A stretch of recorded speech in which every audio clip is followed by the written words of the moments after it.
day, the next morning, I get a phone call from a DSHS agent saying that they're at our facility for an inspection. We are regulated. And that was the biggest misconception. Everybody keeps saying unregulated, poison, which is not true. This is just proves to everybody that it's not true. In a recent committee hearing, a woman dropped a bombshell on the Texas hemp industry. My name is Jennifer Richter. Last spring, our middle son was a best man at his older brother's wedding, healthy, happy, full of life and promise. He bought high-potency lab-altered cannabis, what's being sold everywhere here in Texas. Within months, his personality unraveled, paranoia, isolation, and volatility. Another company selling THC edibles was on a podcast. They have a shiny website, great branding. I looked and they're not registered with the Texas Secretary of State. They have no hemp license, no sales tax permit, nothing. The issue isn't needing more regulation. It's why aren't agencies enforcing the laws that you've already written? This industry is spitting on your work, exploiting loopholes, and they're daring Texas to act. I hear online, oh, I'm free to do this. Well, a core libertarian principle is informed consent. Freedom to choose has been undermined by these companies because they hide and they distort the truth. Freedom requires accountability.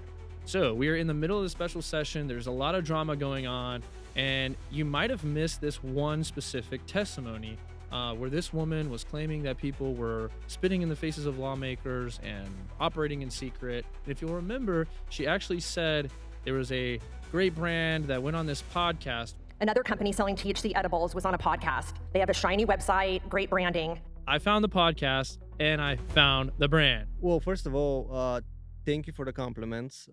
Thank you for the shiny website and great branding compliment that we put a lot of work behind this. So we appreciate that. She said great branding. Great branding. Shiny website Shiny and great website. branding. They have a shiny website, great branding. So I thank love you for that. that. Thank you. For that. They're not fine, not good, not decent. Great. Great. Great branding. So this testimony, this hearing was July 22nd in the Senate, in the Texas Senate.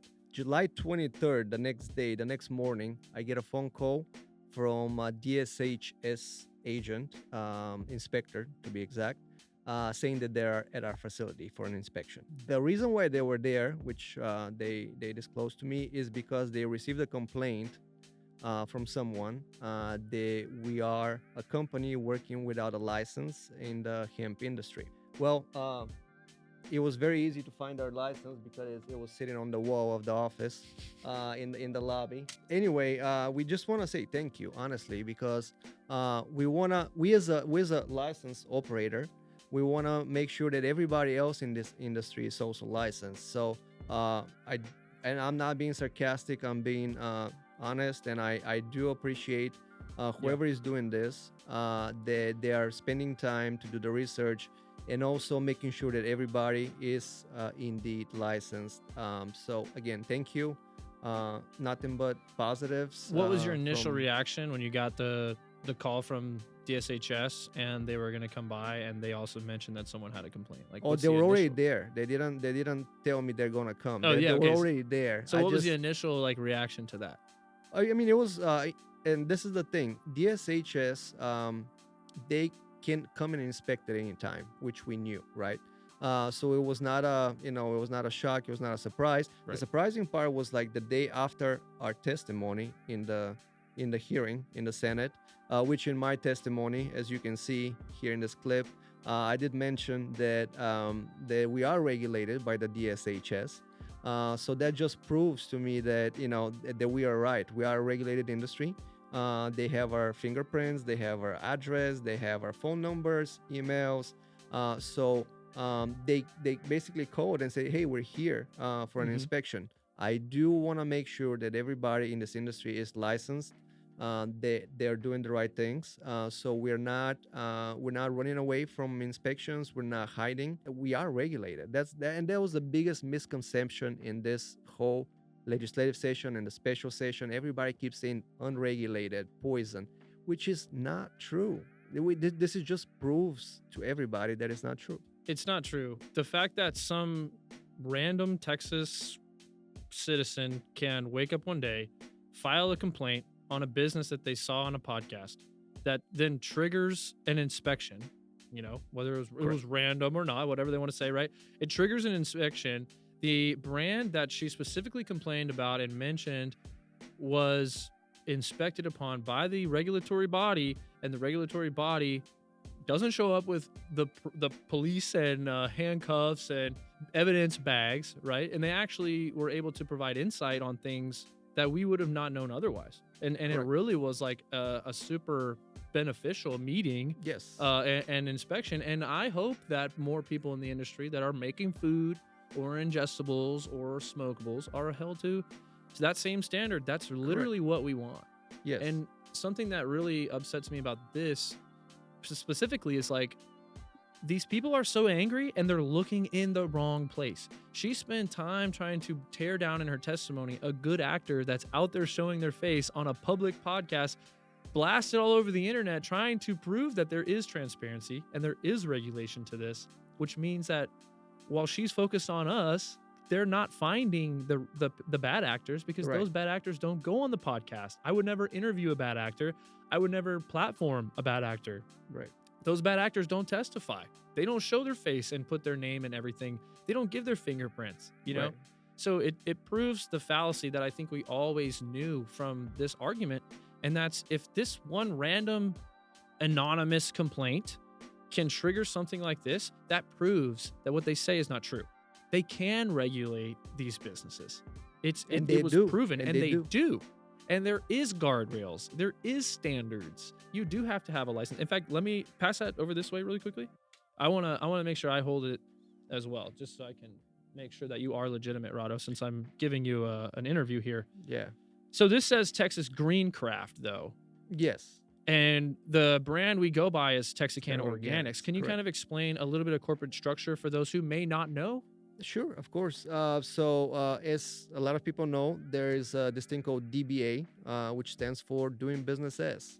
Every company that is registered with the state of Texas, have a sales tax permit, they can do a DBA, doing business as a brand, because they might have more than one brand, they might have more than one industry they're focused on.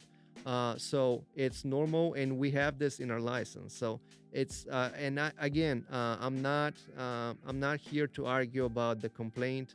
No. We're happy that this happened. We want to make sure that everybody is licensed, and this, to us, like I said, it's a testimony for us that we are doing what we're supposed to, and we are regulated. So honestly, that was nothing but positive. Yeah, I agree. And this literally says Texas sales and use tax permit right at the top. Yeah, we have it in the lobby on the wall. So I see it every single day, basically. And it also says something at the bottom here: consumable hemp product. This doesn't say we're a farm. This doesn't say that we're just making hemp products to only go topically on your skin. It says consumable hemp product, biggest day. So whatever you want to define as consumable or not, that's different. But the state, I want everyone to know, the state will license you to make consumable hemp products. Correct. So to say that they don't know it's going in food, they don't know that we're making these certain products, they don't approve of them, that is not true either. It says it on your license, just like my farm license is from TDA, and it says hemp producer license, lot crop number X, Y, and Z, license number X, Y, and Z. So yeah, to say that this is Wild West and that we're not doing what we're supposed to is not true. But it is true that likely there are bad products out there on shelves. And that's what I was saying with my previous comment, is like, every time the DSHS, there's 8 of them in the whole state of Texas, and 1 of them came to our place. So I don't know what percent that is of the entire enforcement agency, but that percentage was held up by going and checking on a good actor that didn't have any hangups, didn't have any problems, versus actually enforcing upon people who aren't the good actors. They're the bad actors. They're putting synthetics in things. They're putting God knows what. They're not testing correctly. Whatever you want to catch them on. They don't have a sales tax use permit. They are sending money back overseas. Whatever argument you want to make. But that at that moment in time, a percentage of the enforcement agency was held up at our place, going through the motions of what a good actor, checking boxes, when they could have been in somewhere else. That's true. And the thing is, again, we understand the other side, right? We're not blind. We're not saying that cannabis is for everybody. Right. Cannabis is not for everybody. And I'm honest. If I'm a person and I'm affected personally, I'm a parent. I have, family.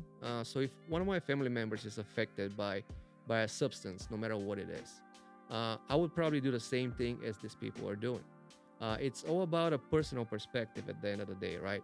So I understand their point. Although I don't agree on a ban as a solution to that, I understand their point and where they're coming from. And if I was at some of those people's shoes, I would be the same place doing the same thing. So I get that. But also, this plant or these substances also help so many more people. So it's hard to decide. Okay. So we're gonna ban this to make sure that some people don't have access to it, but also that's gonna take access to the people that's actually beneficial for, like people with epilepsy. And so it's hard to how do we choose who to protect and who to not protect or take away what helps them live. It looks like your podcast, and this is kudos to you, bravo, for this podcast, because this is a bridge. We want to create a bridge because we understand the other side, but we just don't agree on the outcome and the solution of this. I agree. And thank you to everyone who supports these videos and the channel and has gotten it to where it's gotten. I'm just lucky enough to be the guy who sits in the chair. That's literally what this comes down to. I represent thousands of people and consumers and Texans and operators that we don't always see in these videos, but they definitely are out there, and that's what this is for. And that is really why this podcast and a lot of our messaging from this past few sessions that we've been trying now to defend ourselves has made it so far, is because the people, like these little testimonies and what the senators say in their echo chamber is only so much of the actual hearing. And then you have all the remainder, which is people that are testifying, some for and some against, but from the public, and you're hearing both sides. And so the will of the people and the voice that we have is very powerful, and obviously people are watching. And I love that it again sheds positive light on this of I'm obviously highlighting the right people, because if people that are on my podcast are going to be getting inspected, if the DSHS wants to just watch every episode and then go look at that person, I encourage that, because those people I'm interviewing, they better have it together. Right. And if they don't, I don't want to give them the platform because of the same things. We don't want to glorify the bad actors or anyone. Give people a platform that are not completely compliant and safe and good people. Right. Good Texans. And she's also talking about synthetics in her testimony. Synthetics. The synthetic THC should not be out there. Everyone in the industry agrees. Yes. Everyone agrees that synthetics are not only already illegal, but should not be out there. And that's something you need to watch for, not only as a consumer, but a retailer and a distributor, blah, blah, blah, blah. So we don't agree those are bad. And in TexaKana Organics, it's in the name. It's not called TexaKana Synthetics. It's called TexaKana Organics. Exactly. For a reason. And the synthetic conversation is just bad for both sides, because you're not actually talking about the same thing. You're talking about one thing that's synthetic and one thing that's natural. And those are always two different things. Food, drugs, no matter what. Like, those are completely two different things. And so I'm hoping more people are wise to what they hear and don't take it all for face value, because again, she easily could find this brand because it's out there. Imagine the ones that are hiding and they're buried under a bunch of umbrellas and corporate structure, and they are sending all their money out of town, wherever it may go. So there are things that exist like that. And instead of, I think there's so much more to be done on our industry side for highlighting, I don't want to say the dangers, but the realities of cannabis, cannabis use. What I do think is what I do agree is, again, this substance, this plant, it can be very beneficial, but it also can hurt in certain situations. Sure. And we want to make sure that we study that. Like, a ban will not fix that. The more information, the better. I mean, you can't personal liberty. That's what that comes down to. Right. Have the freedom to make decisions, try things out, and you weigh the consequences. I think a lot of people we hear testifying for a ban of THC are not only trying to target the wrong thing, because they're dealing with synthetics, whatever they may label as synthetic, And the real danger of banning it presents what they're actually fighting for, which is not allowing dangerous substances to be proliferated and be available on every street corner. Right. And it does like this opposite effect when you ban something because of that. Then drug dealers and bad actors are not going to check IDs. They're not going to care what's in it. They're not going to test their products. No. They're not going to get license and state and Yes. sales tax and use Yes, permits. no. They're not going to get any of that. And it just makes Texans safer. That doesn't mean cannabis is safe for every Texan. It just makes the Texans that use cannabis and depend on local trusted brands a lot safer in doing so, and gives them the access, the personal liberty and freedoms to make that choice. Kudos to you for this platform, because it gives us a bridge, and we like I said, we would like to also invite some of those people for a healthy debate. Dude, open invite to any mother Yes. who's been affected by a product in this industry, and the actual person that has been affected. You know, Yes. open invite to come on the show and talk about things. Same with police officers. Right. Seriously, like open Yes. invite to Steve Dye and anybody else that sees this the opposite way and that is on the other side of Yes. this from us, because sitting here in these chairs is going to keep getting us closer. Yes. And that's the whole point. That's what I don't like about this, is the two extremes, like shouting at one Exactly. another. I know it's emotional because it's a lot at stake. It's personal, right? It's Oh, personal absolutely, because yeah. everybody has a personal experience, and it can be good or bad. So it gets emotional, but we need to have a sit down or a debate or some kind of a meet Yeah. that we understand both sides and figure out what's the best solution from there. And you look at what they say about who they're trying to paint these operators to be, right? Right. All these derogatory terms that they use, foreign nationals, terrorists, cartels, whatever. Would those people come in and testify? Would you like, you know, if that was actually Yeah. realistic? So I feel like it's also just kind of peculiar that you come on the show, you have an accent, you're a little different when you talk from other people that I've interviewed. Always different. So, you know, and I always wonder if it's coincidence that these things happen this way. Like they were trying to look for some, you know, Bulgarian mafia operation, which is really not who we are. And if we were, again, like, be careful about how you talk on a public testimony about some of these actors, because I don't know the bad actors. Right. I don't know who they are. I don't know what they're gonna do. I know who we are. I know Yes. how instead of acting out, we will come and make a video and we'll encourage conversation. But Yes. I don't know about everybody else that is in the shadows, under the radar. I don't know. I can't speak for them. Right. It's just not a good look, not a good thing. And we started off this episode by playing a clip of testimony of someone who is absolutely for banning THC, wants us gone tomorrow. So I think now should just play 2 minutes of what Rado, an actual good actor and good person, was able to say and testify in front of the Senate committee hearing just recently. So we'll play Rado's clip. My name is Rado Ivanov, and I represent myself and our small family-owned business, TexaKana Organics. Let's be clear, this bill has nothing to do with protecting kids and everything to do with political interest and eliminating competition for the few chosen corporations that are part of TCUP. The truth is that hemp THC is a regulated industry by the DSHS. And you can easily confirm that and see the regulations, including labeling, testing, and licensing with quick online search. SB 3 was vetoed by Governor Abbott based on what the majority of Texans want: a regulated hemp THC market that is inclusive of small businesses like ours and support the freedom of Texans to make adult choices. It's obvious that the Senate of Texas doesn't represent the voice of Texans, or purposely ignore it in favor of certain organizations and campaign donors. And honestly, I'm not sure which one is worse. A ban is never a solution to a situation. Education is. And Texans should be trusted with THC, just like they're trusted with alcohol, tobacco, and guns. And as you can hear me in the clip, I literally, and this is the day before the inspection, I did say where DSHS, the Department of State and Health Services, is regulating our industry, Yes. which is deemed to be true. Deemed to be true. It's almost like you were giving little breadcrumbs on the fact that we are regulated and that there is someone that can uphold us to a Or standard. maybe I predicted the future. Maybe you predicted the future. We heard this testimony of this person live. We were in the gallery when she said she saw a podcast and that there was a brand with great branding. Not good, Shiny website. great, and a shiny website. They have a shiny website, great branding.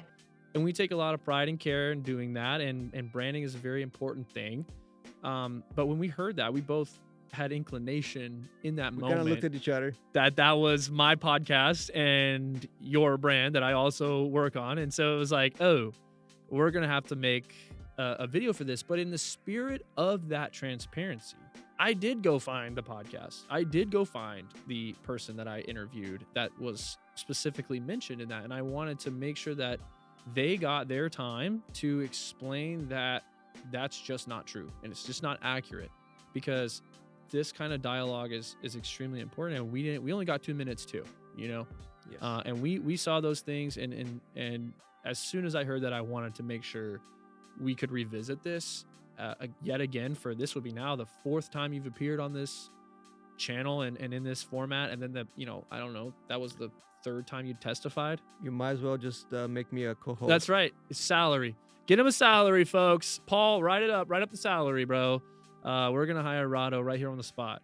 But seriously, I mean, I think it is a true testament to the fact that what we do here matters. The media matters. The communication and dialogue matters. And we have to keep getting closer and closer to that line of education and letting people make choices. But again, I did want to just highlight, like, obviously, we came back and met that with, again, full transparency.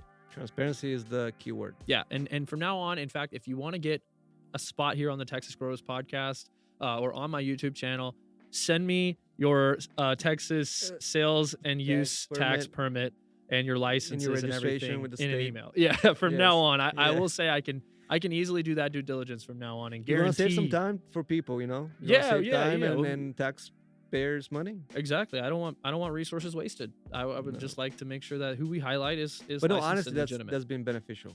Nothing but Absolutely. love and nothing. I understand everybody's trying to do the right thing. So again, nothing but positive. Totally. And I just want to also meet some of this head on, not avoid it, because how many times can our industry just keep taking hits to the chin? You know what I mean? Without getting a platform and speaking our side. You know, I'm tired of us just getting the stigma we're dealt, the hand we're dealt, the testimony we're dealt, the complaint we're dealt. And we just have to take it. We just have to open our doors and have to take it and all that stuff. Now, granted, we don't have anything to hide. But I'll be damned if we don't get to tell our side of the story for our audience and beyond, of people who even obviously watch this show that oppose what we were doing here. Thank you. You know, so I wanted to make sure that we did that. So I think we were able to kind of cover that. If you are in our industry, don't do shady stuff. Like don't hide. We have to have a face of this industry that they cannot pick on, and they cannot because the worst, and this, like what you said just now, is like our side of the story, because there was a lot of lies in those hearings. Like we don't have enough time to play not all of them. regulated, which we literally proved that we are regulated. Thanks for that again. And poison and selling to kids and sure, like maybe somebody's doing it, but that's not what that's not what the industry is. That's not the face of the industry. Just like any industry, if you pick, no matter what, they're gonna have somebody not following guidelines. They're gonna have somebody like doing shady stuff or working without a license.